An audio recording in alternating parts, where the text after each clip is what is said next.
Guys, welcome to HardReset.Info channel. Today I have OPPO Reno 8 Pro and I want to show you how to set mobile data limits on this device.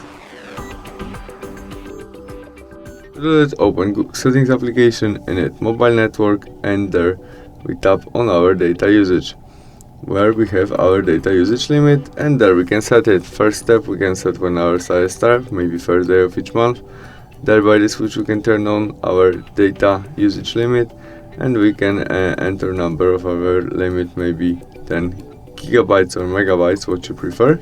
And in this part we can set what happens when we use it. We get only alert, or we get an alert and our data will be turned off. When we set it, we press this icon to save it.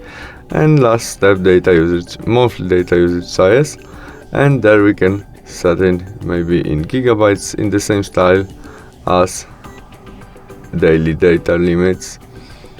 And there we can set data warming. When we get warming, when we use maybe 12 gigabytes from our total 550 gigabytes, and press it to save it. And that's all. Thanks for watching. See you soon. Bye.